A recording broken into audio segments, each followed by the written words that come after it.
ધાનેરાની મિશ્ર શાળા નંબર 1 અને સરકારી કોલેજમાં સ્વતંત્રતા દિવસની ઉજવણી.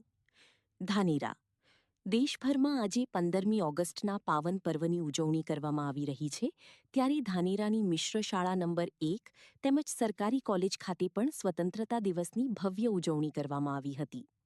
સ્વતંત્રતા દિવસની ઉજવણી દરમિયાન ધ્વજવંદન સાથે દેશભક્તિના વિવિધ કાર્યક્રમો યોજાયા હતા. શાળા અને કોલેજના વિદ્યાર્થીઓ દ્વારા વિવિધ સાંસ્કૃતિક કાર્યક્રમો રજૂ કરવામાં આવ્યા હતા.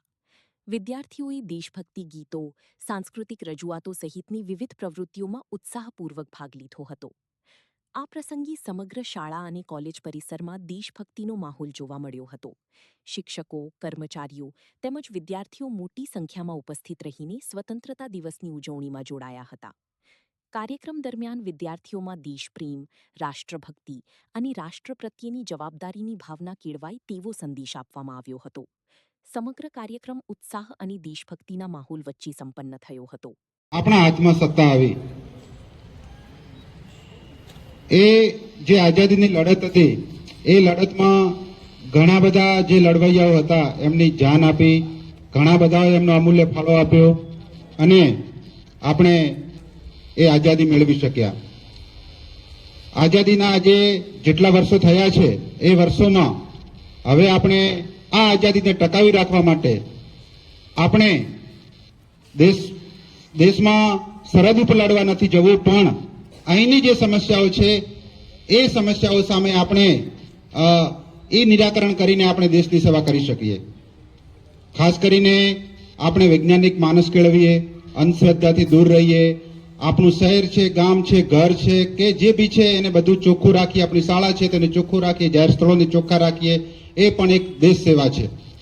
વ્યસનથી દૂર રહીએ. આ જે વર્ષ છે એ વંદે માતરમ ગીતનું જે આપણું રાષ્ટ્રીય ગીત છે એની 150મી જયંતિ ઉજવી રહ્યું છે. બંકિમચંદ્ર ચટ્ટોપાધ્યાય દ્વારા આનંદ મઠમાં લખાયેલું જે ગીત છે એ ગીતને આપણે રાષ્ટ્રગીત તરીકે સ્વીકાર્યું હતું.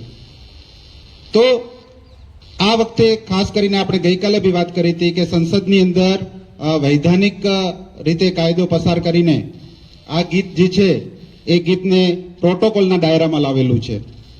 આપણે તમે જોયું હશે કે આજે આપણે પૂર્ણતઃ વંદે માતરમ ગીતનું ગાન કર્યું.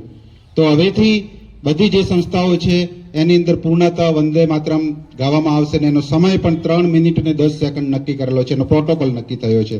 જેમ આપણે રાષ્ટ્રગાનને જેટલું સન્માન આપીએ છીએ એટલું જ સન્માન આપણા રાષ્ટ્રગીતને પણ આપવાનું એ સરકારે નક્કી કરેલું છે.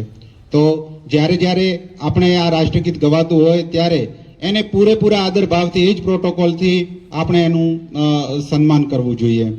તો આજનો જે દિવસ છે આપણા માટે ખરેખર એમ આઝાદીનો સોનેરો દિવસ છે. એમ કે કેટલી બધી આમ આપણા ઉપર એટલી ગુલામીની બેડીઓ બધી હતી, એ બધીમાંથી આપણે મુક્ત થયા હતા, પણ કેટલીક ગુલામીમાં હજુ આપણે જીવીએ છીએ. એ ગુલામીઓને આપણે દૂર કરી અને આપણે એક સમરસ ભારતનું નિર્માણ કરવું જોઈએ.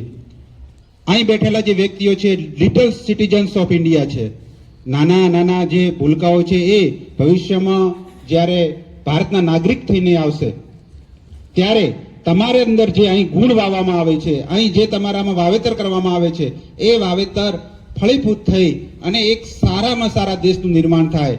ભારત દેશ સૌથી આગળ હોય. આપણે આ બધા ગીતો ગવાતા હોય એમાં કેવું સોને કી ચીડિયા અને કેવું ભારત દેશ હતો, એ જે આપણે કલ્પના કરીએ છીએ કે આવો દેશ હતો, તો એવો દેશ ફરીથી આપણે નિર્માણ કરવો છે તો એ આપણે કરી શકીશું. તો આ તબક્કે આપણે વધારે ના કહેતા ફક્ત એટલું જ કહેવું છે કે જે આઝાદી આપણને મળી છે એને ટકાવી રાખીએ.